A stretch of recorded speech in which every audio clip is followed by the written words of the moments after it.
Previously on Horror Sexuals podcast, I told my story about the day that I fell in love with horror. It began when I was 6 years old and Wes Craven's A Nightmare on Elm Street was released on VHS to home video. It was early 1985 at that point, and from there, our story continues. I was fortunate enough to not get much pushback from either my mom or my sisters because I believe I kept my fascination with A Nightmare on Elm Street on the down low. I didn't really talk about it or say much of anything. But make no mistake, I was definitely paying attention to the movies that my sisters were renting because anytime they brought a scary movie into the house, I had to make sure I somehow snuck in and watched it. One in particular I can remember was a Friday the 13th film. I don't remember which one, but Jason had come along at this point, so it wasn't the first one. But nonetheless, I was very tuned into it, but I just didn't say anything because I guess in my mind I knew I wasn't supposed to watch them, but I was determined no matter what to do so. My fascination kept itself to a minimum until we got to the fall of 1985. By that point, I had already turned 7 years old, and my mom needed to take the car into the car dealership to get the oil changed. And this was in a little small town that I grew up in, and it was a little small downtown area. So once we dropped the car off for the oil change, my mom wanted to go down the street to a little boutique that sold all kinds of different tchotchkes and books and things of that nature. And as we were walking down the street, we passed by the theater that we had in town. And it was one of those old one movie screen theaters where it had the, real bright, large marquee in the front. It was called the Calvin Theater, and it had the single person box office in the center and then the two double doors flanking each side of the box office. So very cool, very old school. I mean, not old school at the time, but looking back on it now, it was an old school theater. So as we're walking by, my mom sort of stops and she looks at the poster that is in the light up poster box up against the theater. And she says, "I'm going to have to tell the girls about that," meaning my sisters. And I look over at the poster and I can see Freddy's claw.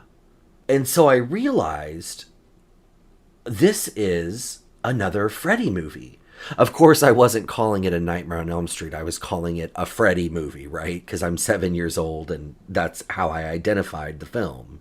When my mom said that she had to tell my sisters about it, I immediately said, "Oh, can I go with them to watch this movie?" I mean, we're talking out of nowhere. I just was like, I want to see that movie with my sisters.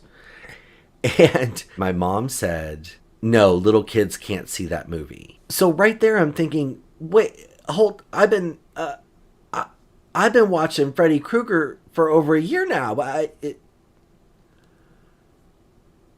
So at that moment, I was like, "Well, but wait, but it's Freddy, and I love Freddy, and why can't I see it?" I remember she and I kind of went back and forth a little bit about it. Nothing totally heated, but I was like, I don't get it. It's Freddy. I want to go see the Freddy movie with my sisters. What's the problem here? So we went on about our day and everything was fine. And I remember passing back by the theater on the way to get the car, and I just stared at the poster because I was absolutely enthralled by it. I told myself, okay, she said no. But maybe if I act really good all week long, she'll change her mind.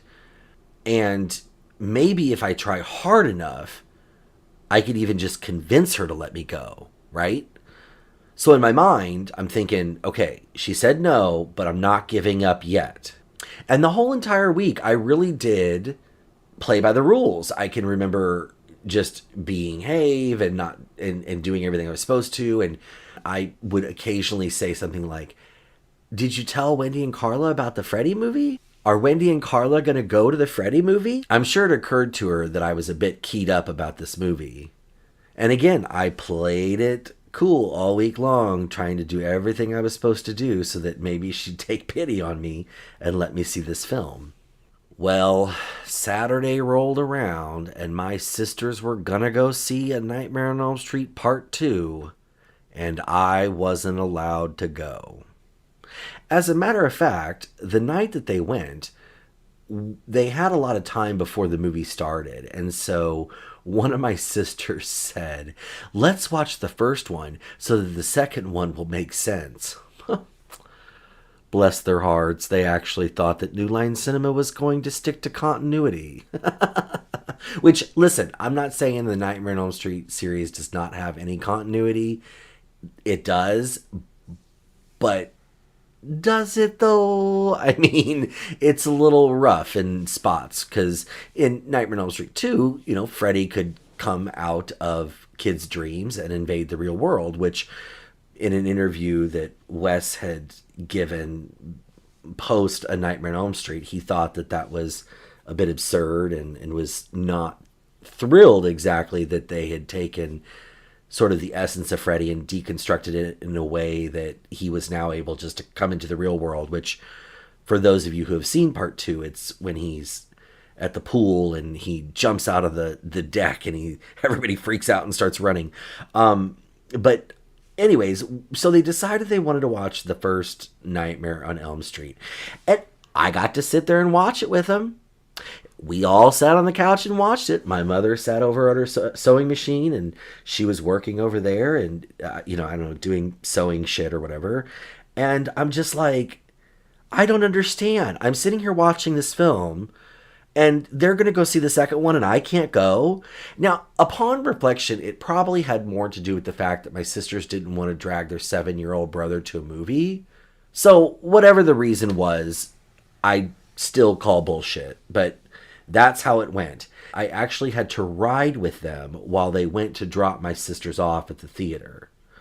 So here I am in the back seat of the car with my sisters, and they get out to go to see Nightmare on Elm Street 2. And here I'm sitting as we drive away.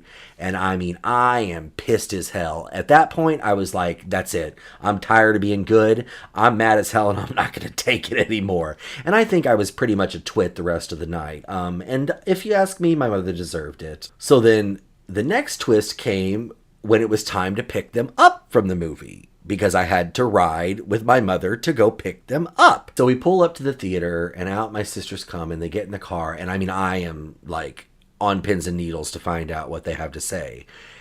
And I will never forget the first words out of one of my sisters' mouths was, "It sucked." I can remember thinking to myself, oh no. But I can also remember saying to myself, well, that's what she thinks. I want to see this movie because I want to know the truth. I mean, I really wasn't taking her review to heart. I mean, for a moment I thought, oh no, it wasn't good. But then I thought, girl, this bitch probably ain't even watching it right. Well, that whole ordeal passed by and the movie disappeared from the theater as they do. And then I guess it would be probably about 4 months later, we pulled up to the video store, and there, bigger than life, in the front window sat the poster for A Nightmare on Elm Street Part 2, because it was getting ready to be released on VHS to home video. And boy, I'll tell you, I got out of the car, I marched right into that video store, right up to that counter, and I said to the lady behind the counter who knew us because we were in the video store constantly, I said to her, can I reserve a copy of A Nightmare on Elm Street 2 when it comes out? I mean, imagine me being like young Sheldon, but not smart and obsessed with horror movies. That's exactly how I approached it. It was very, Kennedy's dead, darling. Like, straightforward, can I reserve a copy of A Nightmare on Elm Street Part 2? Well, the lady said to me, you're going to have to go get your mom because she has to reserve the movie. So I'm like, oh, shit, there's another fucking person trying to jam me up here. I mean, I'm just wanting to watch the damn movie. And I mean, so I go out to the car and I'm like, hey, mom, they need you to come in. And my mom's like, well, why? And I was like, well, I said, I want to reserve a copy of A Nightmare on Elm Street 2 so that when it comes out, we have a copy to rent. And she was like, okay, so she gets out of the car, and this is the part where I will give my mother some credit. She did get out of the car, she did go in, and she went up to the counter and she said to her, yes, can we reserve a copy of this movie? And she said to the person, I don't know, for some reason he's just obsessed with that Freddy. And finally, the day arrived that A Nightmare on Elm Street 2 was released in video stores. And the plan was that that when I got out of school, my mom was going to pick me up and we were going to ride over to the video store and I could pick up the copy that we had on reserve. And we watched the film. Now, my mom mostly was fiddling with, I think, crocheting or doing something mom-like. And I was sitting in front of the TV with my eyes wide open like it was the most fascinating thing ever. I was beyond thrilled. I can even remember the opening title card where all of the cuts start happening and then it forms the word Nightmare on Elm Street. And just being like, I had waited so long for that moment that it was just the most exciting thing for me. And I don't think that my mom was sitting there to monitor what was going on. I think that she might have been curious. Why is he so obsessed with this? What's going on in these films? Like, is this okay? I don't really know. I never really could gauge my mother because it was like, she said no to me going to the theater, but then she'd let me rent the movie. And I don't know if it had to do with the fact that she didn't mind if I did it at home, but I just wasn't allowed to really go out and watch scary movies because it wasn't necessarily accepted for a kid to go watch a scary movie. I know that my mother was afraid of anything with sexuality. Like, even growing up, you can't say the word sex in front of my mother because she like flips out. There's something weirdo wrong with her. Like, she can't handle the idea of sensuality or anything like that. And if it stemmed from some kind of trauma, I would understand, but that's not the case with my mother. So why she has this issue with sex, it doesn't make any sense to me. I mean, she used to read those smut novels, and I don't know if y'all have ever picked one of those up before, but Lord, those things are dirty. I mean, you pick it open, it's to be like, she could feel his manhood rising to a pulsating frenzy, and it's like, what kind of filth is this? And you're judging me for watching R-rated horror films? But that's how it goes, as they say in American cinema. Deplorable violence is okay, just don't show nipples. So, for whatever the reason that she sat there to watch the movie, I really didn't care because I was enamored and totally in love with Freddy. And I think in a lot of ways it helped that my mom sat there and just saw that I loved it because it was, for the most part, the end of any kind of fights that she and I had about scary movies, because I think she realized I had such a love for them that there was no point in fighting me constantly about it. It was almost like I think she just sort of gave up, and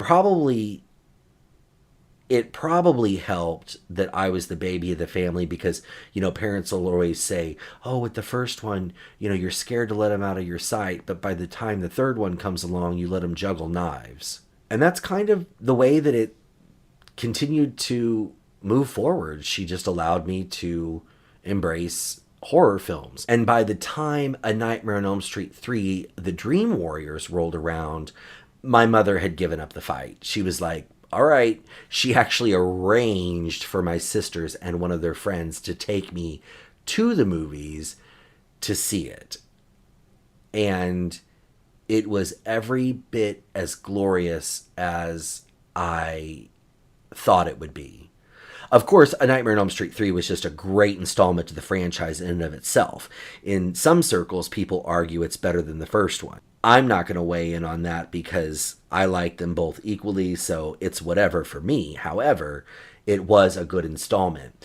And it really did make an impact on me because it was the first time I was going to get to see Freddy Krueger on the big screen. Because the opening of the film is still very vivid in my mind. The part where Kristen, played by Patricia Arquette, is building the house out of popsicle sticks, and then she falls asleep, and she ends up basically in the boiler room, and she's kind of running from Freddy, and there's that moment where they slow the frame rate down, and Freddy comes barreling around the corner, and the feeling I had was just like the feeling I had from the first one when Nancy said, "Who are you?" It just stuck in my mind because there he was, big as life on the movie screen. And I'll never forget, my sister's friend goes, "There he is, Joe."